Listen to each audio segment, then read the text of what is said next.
Wowe ukurikiye wazike ese waba uzi urutonde rwa ba mufti 10 bayoboye umuryango w'abayisilamu mu Rwanda? Amuru ubu niyo yahindutse RMC. Aba bose bafite ibyo bakoze byagiriye umuryango akamaro. Nubwo nabyera ngo de hari ibitaragenze neza mu nshingano zabo bari bafite. Reka turebere hamwe top 10 y'aba mufti 10 bamaze kuyobora umuryango w'abayisilamu mu Rwanda. Kuva mu mwaka w'1955 kugeza muri 2024.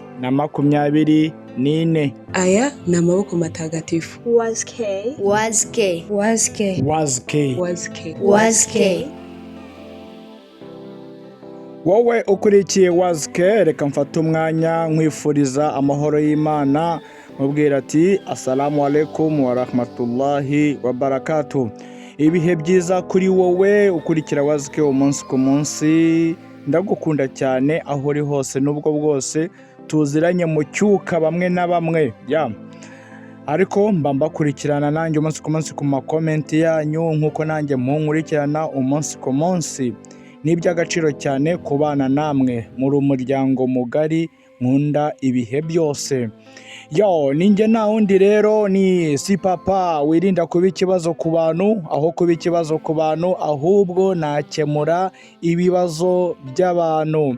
Wowe ukurikiye wazike aho uri hose ku isi, ndakwifuriza kugira ibihe byiza, Imana ikurinde ibibazo, kuko uyu munsi biba byiza ejo bikaba bibi. Uyu munsi ubuzima burahindagurika, niko tubayeho, ntago tugomba kubaho nta challenge igomba kuba ku buzima bwacu. Ninjye rero nta wundi ni umuturage w'isi, si papa. Reka nongere nshimire wowe wakoze subscribe, ni iby'agaciro cyane.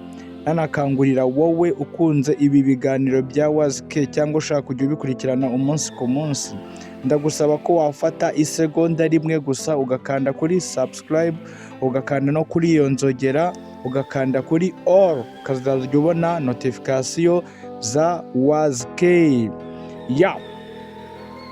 Dukore ibishobotse byose rero tuve kuri uyu mubare ugayitse 3,300.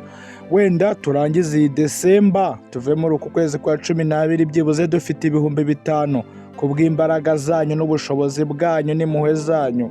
N'abafite ntacyo naba ndi gukora, kandi aho kubahomba nahomba abandi bose, ariko mwe nkabasigarana. Muri ab'agaciro cyane. Ngiye kuguha urutonde rwa ba mufti 10 bamaze kwicara ku ntebe y'ubuyobozi bw'umuryango w'abayisilamu mu Rwanda.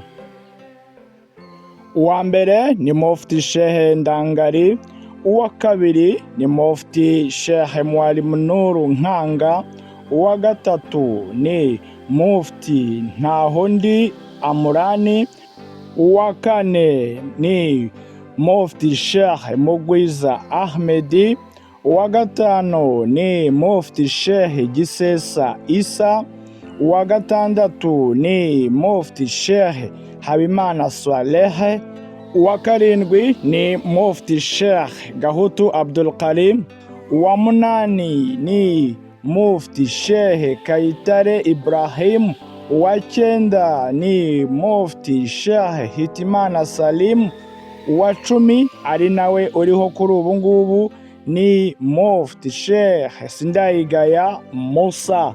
Abo nibo bamaze gushyushya intebe ya Amur cyangwa se RMC. Reka duce mu mateka yaranze mufti wa mbere, ibyo yakoze byiza, aho yatanye changamoto yagiye ahura nazo mu buyobozi bwiwe kugeza asoje inshingano ze. Mufti Sheikh Ndangari bwa mbere mu mateka niwe wabaye umuyobozi w'umuryango w'abayisilamu mu Rwanda. Amateka agaragaza ko mbere y'ubwigenge abayisilamu bari babanye neza n'ingoma ya cyami, kuko abenshi bari bajijutse, bakoze byinshi by'iterambere. Mu mwaka w'1955 bishyize hamwe biyubakira icyumba cy'amashuri.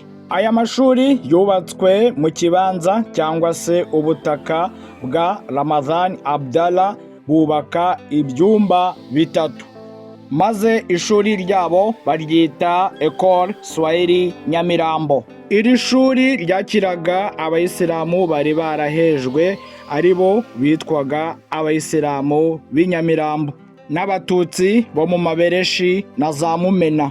Iryo shuri ryaje ari igisubizo kuko mu mwaka w'1958 ubwo umwami Mutara wa gatatu Rudahigwa yavaga mu rugendo rw'akazi mu Bubiligi, abanyeshuri bo kuri Ecole Swahili i Nyamirambo nabo baserukanye umucyo muri Nyanza, ahahoze ari mu murwa mukuru w'u Rwanda. Umwami Rudahigwa yabonye ubuhanga bw'abo bana b'abasilamu mu mpano zitandukanye, abemerera kuzabasura ku mashuri yabo ya Ecole Swahili Nyamirambo. Umwami Rudahigwa ni nabwo yabahaye impano y'ubutaka kugira ngo bagure amashuri. Mu 1959 yabubakiye amashuri, abamurikira n'ubutaka. Imbago cyangwa se borne zatewe ku kigo cy'abascout ASR kugeza kuri Club Rafiki. Muri ubwo butaka bw'abasilamu bari bahawe n'umwami Rudahigwa, leta yabanjirije iy'ubumwe bw'abanyarwanda yarabunyaze yubakamo brigade, nta n'ingurane ibahaye. Ubu ngubu hakoreramo polisi y'igihugu. Ibyaranze umuyobozi wa mbere w'umuryango w'abayisilamu mu Rwanda ni ukuba yaragambaniye abayisilamu bari bahagarariye abandi, ku buryo bivugwa ko ari nabo bari abayobozi b'idini bari barangajwe imbere na Ramadhan Abdallah, Mzee Feruz, Zari Ramadhan, Mwalimu Rajab n'abandi. Uwabibuka yabashyira muri comment. Nyuma y'ubwo bugambanyi bwakorewe abo babyeyi bakicwa, bivugwa ko Mufti Sheikh Ndangali yahembwe kujyanwa i Maka gukora umutambagiro mutagatifu. Abatekerezaga ko yakoze tauba kubwo kugambanira abayisilamu bagenzi we bakicwa, mu byatunguranye bigatangaza benshi bikababaza benshi, ava i Maka yavuze ko nta cyiza yahasanze, ntaho bitandukaniye no guterekera bya kinyarwanda. Hari n'andi makuru ariko kwiyemeza biragoye, bivugwa ko yaba yaratabarutse agapfa ari mu Rutadi. Ibyo ni bimwe byaranze mufti wa mbere wayoboye umuryango w'abayisilamu mu Rwanda, Sheikh Ndangali. Ndangali rero murumva yuko nawe hari ibyo yagiye akora n'ibindi bitashimishije bitari byiza bivugwa mu mateka yo hambere. Ubwo rero icyo wenda njye nakongeraho, cyangwa se mwebwe mugomba kongeraho nko muri komenti, mugomba kongeraho ibyo muzi. Bibaho abasaza baratabarutse. Urumva yuko amakimbirane y'abasilamu atari aya nonaha, ari ibintu bya kera muri za 55, 58, 59. Birababaje cyane rero, ngo wahembwe kujya hija yamenye amaraso y'abantu. Agahinda guhembwa hija wamenye amaraso y'abantu.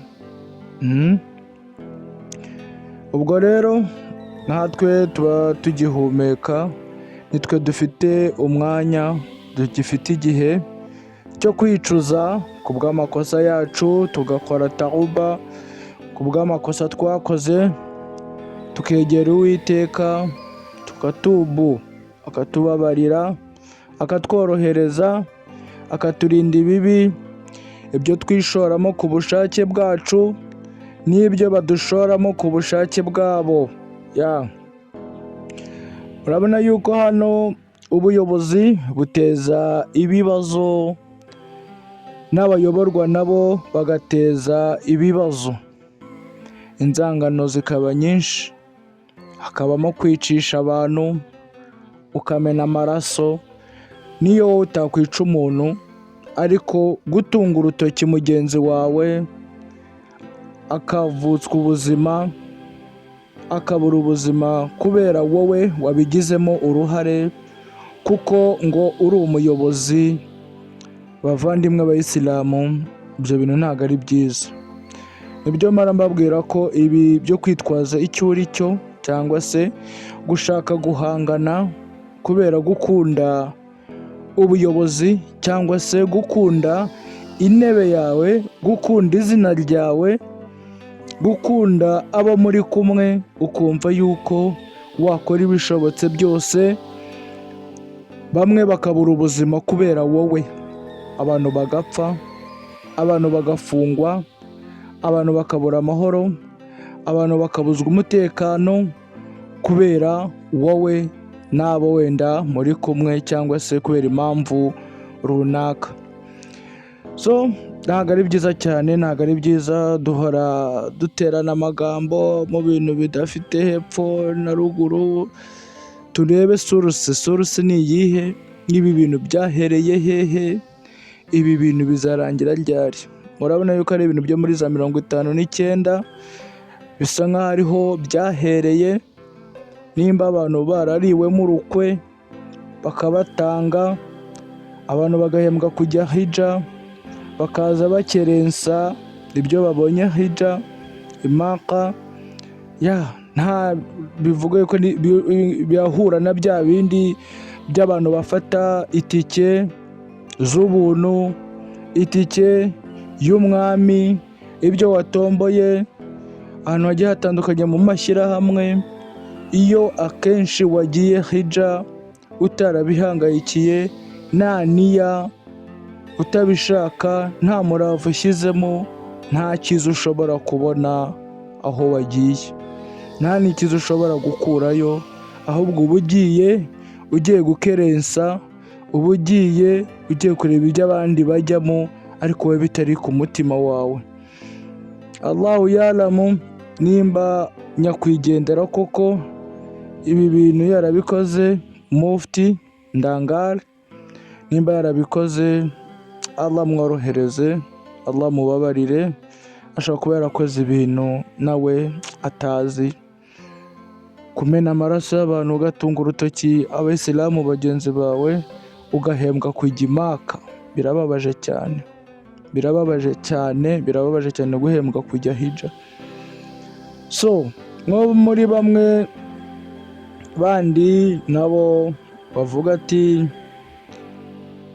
aba bantu twakoranaga, aba bantu twarakoranye, ariko kubw'igihe wenda inshingano zawe zirarangiye cyangwa se habonetse ukurusha wenda gukora izo nshingano, cyangwa se uzanye ibibazo mubo muri gukorana, uzanye hosda, uzanye gushaka gukora ibirenze ibitari ibyawe, bakakweguza, bakagushyira ku ruhande, nawe kubera yuko ubazi neza, ntacyo baguhishaga, nta na kimwe ushobora kujya kubaza ahandi, bose urabazi A a Z, ukavuga ati nivuta nikuvute, nikoma nao, uzavuga mu gitondo mvuge nimugoroba, ngiye kwicara mvuguruze ibyo mwatangaje. Ni byiza, komantere ni nziza, gusesengura ni byiza, hatabayeho challenge muri community ntabwo ibintu bigenda neza. Burya niyo ushaka kwirinda, uzirinda umuntu utavuga ari hafi yawe, kubera yuko ntumenya ikimuri ku mutima, ntumenya icyo atekereza. Nujya gukunda, uzakunda umuntu ukubwiza ukuri, ukunda umuntu usasa inzobe, ukunda umuntu umena hasi buri kimwe cyose kimuri ku mutima, akakivuga bikarangira. Ariko uzirinda umuntu burya ucecetse kandi muri kumwe, wowe ubizi ko wamuhemukiye, ariko ukabona ntavuga. Buriya njyewe nkunda umuntu cyane uvuga, nkakora nk'agakosa ugahita ujya hariya. Ubu byaroroshye, turi munsi yoroheje ibintu cyane. Ni ugufata telefone yanjye nkirikodinga audio, amajwi cyangwa se amashusho, ubundi nanjye nkaha inshuti n'abavandimwe mbereka agahinda kanjye ntaguciyeho, ariko nawe message ikakugeraho. Niyo mpamvu rero mbikunda, kandi iyo wicaye ukamvuga bituma nikebura ndikanga. Burya nuramuka ukora ikintu, uri umuyobozi w'urugo, uri umuyobozi w'abantu, uri umuyobozi wa kampani, uri umuyobozi w'igihugu, uri umuyobozi runaka wa buri kintu icyo ari cyo cyose, ukaba ufite manda zawe 3, 2 cyangwa 4, 5, 6 niyo zaba manda 10. Numara muri izo manda ukamaramo nk'imyaka 2-3 abantu bakusifu gusa, bagusingiza, nawe ukubwira amakosa yawe, uzicare umenye ko ufite ishaka, uzamenye ko ufite ikibazo, uzagire ishaka, witekerezeho, umenye ko ufite ikibazo kandi gikomeye cyane. Nubona nta muntu ukuvuga kandi uhura muri community n'abantu benshi cyane, ahura nawe bakajya bakubwira bana ni sawa, nta byo kuvuga ngo ni bibi. Abantu bahora bakubwira ni sawa, wallahi uzagira ubwoba. Abo ubana nabo nibo babi, abo mwirirwana nibo babi, abo mugirana gahunda nibo babi, birirwa bagusingiza, bakubeshya. Okay, ukora ibyiza bakakwereka ko ari byiza, ugakora ibibi bakaguhisha ko ari bibi, bakabigira byiza.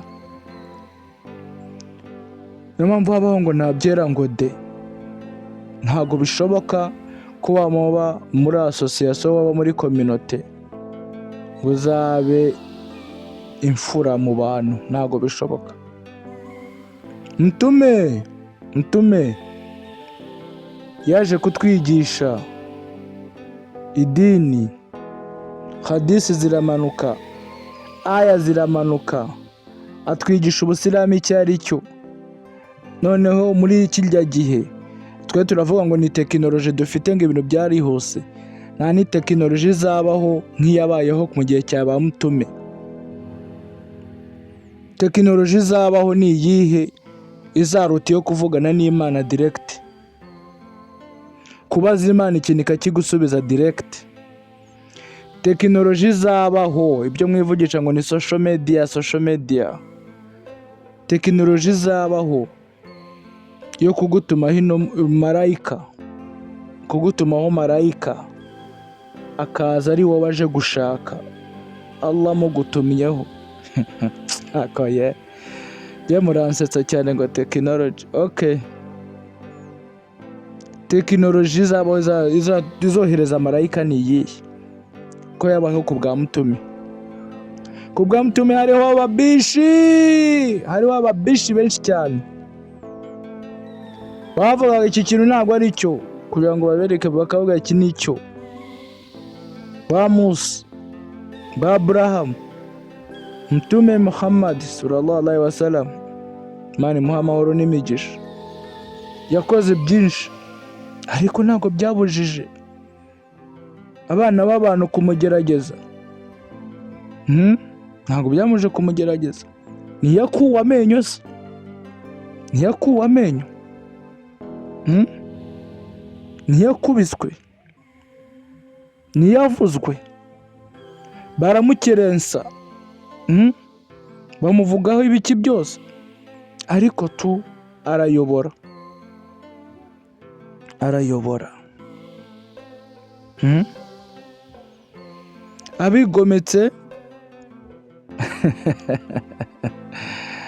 Abigometse barigomeka, na n'ubu baracyahari. hari akakisa akajoke inkuru Mtume akimara gupfa Abubakar Siddiq ariwe ufite ubuyobozi mu ntoki ze igihe bari kwandika aya zose zamanutse kugira ngo zitazibagirana hatazagira n'icyo bongeramo, barazandika ku biti, bazandika ku mabuye, bazandika ahantu hose hagiye hatandukanye ku buryo ntacyo bazongeramo nta n'icyo bakuramo.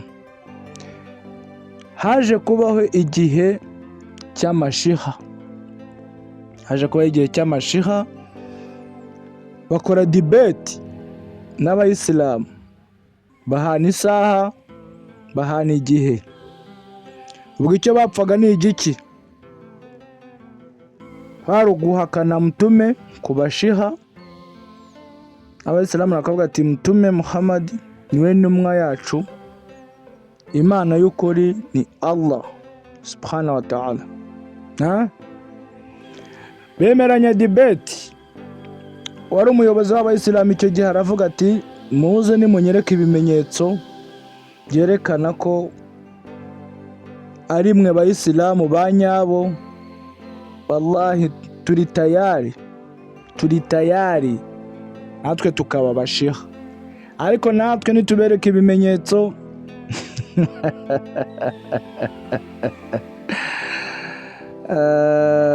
muraba abasilamu.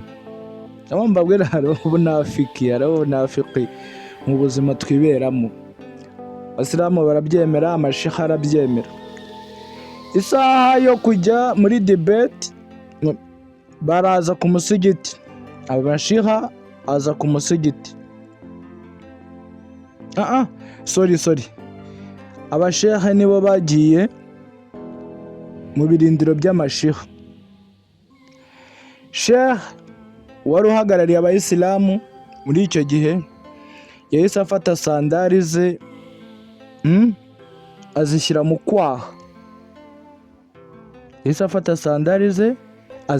kwaha. Amashiha aramubaza ati ebana Sheikh bigenze bite kudasize inkweto hanze ukaba ujyanye inkweto mu kwaha? Bishatse kuvuga iki? Aka ntabwo ari agasuzuguro. Sheikh aravuga ati tafadhali.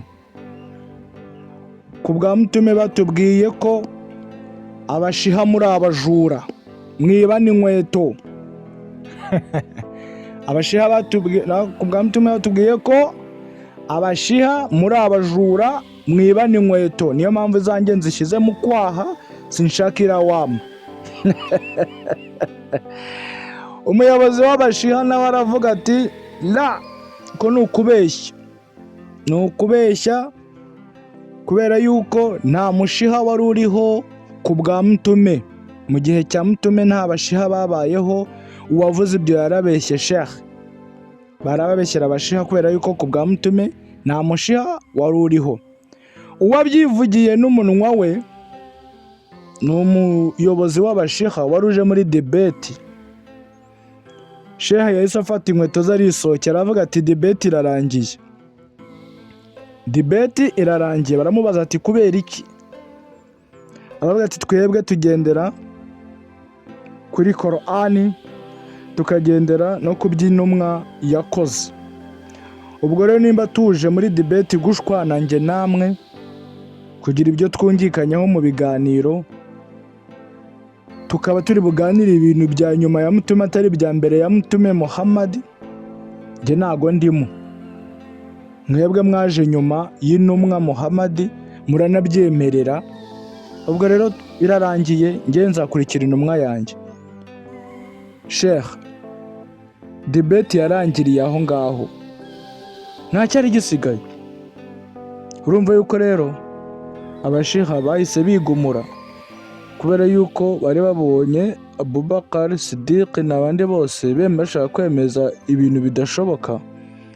Kandi murabizi ko Abubakar Siddiq yari umugabo utavugirwamo, wari ufite imbaraga, wari ufite igitsure, wakundaga idini cyane, wakundaga idini cyane, apana ibi byacu by'uburyarya, yakundaga idini cyane, apana ibi byacu by'uburyarya. None wowe ni ukwicara uhanganye, kanaka yapositinze iki, kanaka yavuze iki, kanaka yakoze iki, mubwiza ukuri, numara kumubwiza ukuri, nawe wibuke yuko ejo bazakubwiza ukuri. Niyo mpamvu avuga ati nivuta ni kuvute, ejo bazakubwiza ukuri. Ubwo rero icyo nababwiraga abavandimwe b'Abayisilamu, nari ngendeye kuri aya mateka y'uyu muvandimwe wahembwe kujya hija kuko yatanze abantu. Ahubwo ndibaza ikibazo cy'amatsiko, mushyirire muri comment, ninde wamuhembye kujya hija? Ninde wamuhembye kujya hija? Baca umugani mu kinyarwanda ngo inkono ihera igihe. Ndi guteka iyawe, nawe uri wibuke ko uri guteka iy'uriya, n'uriya nawe ari guteka iy'undi, sibyo? Hari n'undi nanjye uri guteka iyanjye. Aho ngaho rero, mu gihe inkono yanjye itarashya, reka mbe nteka iyawe, ariko ntiwicare wumve ko uri gucanira iy'abandi, ukibagiza ko ntawe uri gucanira iyawe. Assalamu alaikum wa rahmatullahi wa barakatuh. Aya ni amaboko matagatifu ya WAZK. Ninjye na undi si papa utegura iki kiganiro kugira ngo kibagereho.